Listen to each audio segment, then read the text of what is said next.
Hi, folks. Welcome to Rudy Vision, and welcome to episode 7 of the Create Your Own Guild series. In this episode, we will talk about the option to add social media to your guild. There are pros and cons to doing this, so I will tell you both the advantages and disadvantages, along with some of the most common types of social media used. Now, just to name some of the social media that you'll be using in the game, you have Facebook, Band, Discord, YouTube, Twitter, and Twitch, just to name a few. Of these mentioned, the most common ones used in Elder Scrolls Online are Twitch, Band, and Facebook. Facebook and Band have a more targeted audience who are older in age, whereas Twitch has a more younger audience based on what I've observed in the game. Now, let's take a look at some of the pros and cons to adding social media to your guild. First, we'll start with the pros. You expand upon your options to recruit people, and you can advertise your guild through social media. So this is a great way to build up your guild and possibly expand quickly because you're getting the word out about your guild and you're really getting a lot of public exposure to your guild. You can also build deeper bonds with the members of your guild. You can go out and take your conversations to a more personal level, or you can kind of get to know people a little bit more by having this added element of social media to the guild. And I've seen people that have made in the game lifelong friendships with various different types of people through the social media aspect. Um, and also, finally, the guild is more communicative.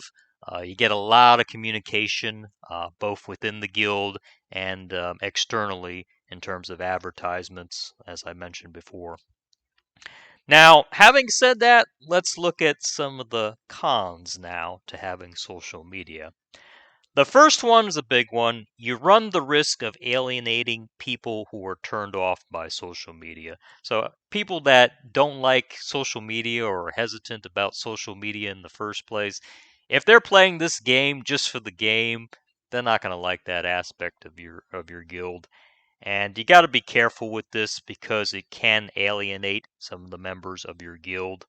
Um, you also add more of a workload for both yourself as the guild master and if you delegate this out to some of the officers that are trying to manage and maintain your social media presence. You got to do a lot of managing of this because a lot can go wrong really quickly if the social media is not properly managed or if it gets out of hand and you start getting, publicly attacked by people from either outside the guild or from within the guild. So you got to be careful with that.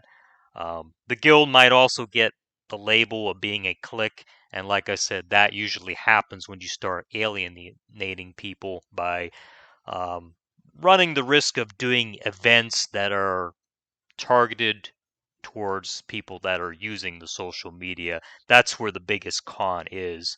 I see a lot of guild masters that, you know, have social media linked to their guild, but they don't take the time to bring in the people that don't want to use that aspect of it. And finally, uh, trolls have a way of getting too close for comfort. You run the risk of merging your personal life, in a sense, with your gaming life. So you got to be very careful of this. There's a good phrase. If some of you have watched the TV show Seinfeld over the years, there's an episode where George Costanza says out loud, "They're killing independent George, and worlds are colliding." If you know anything about Seinfeld and know that reference, that applies perfectly to what I'm mentioning right here. Overall, social media can make the guild better if it's used properly. Just make sure it doesn't make your guild look like a clique. You want to include all of your guild activities for both people on social media and for the ones who don't partake in it. The most powerful tool in your guild is not social media, but rather the message of the day tool within your guild. This is what should be used to communicate activities so that all of your guild members can feel welcome and participate in any events your guild has. All right, folks, so that's my take on the social media aspect of a guild. And like I said, this is an optional portion of the guild. You don't have to do it if you don't want to, but it's a decision that should be made by the guild master, and the guild master should make that decision based on what he feels is the proper direction he or she may feel as the proper direction of his or her guild, so to speak. So, and like I said, it comes with both pros and cons. It's not a one size fits all. Some guilds this does really well in, and some guilds this does very terrible for. So, you gotta keep in mind what's right for your guild, not what's right for, the general public, so to speak. All right, folks, that concludes my video. If you like this video, please hit the like button and become a subscriber. I put out videos on Elder Scrolls Online each and every week, and I'll see you next time.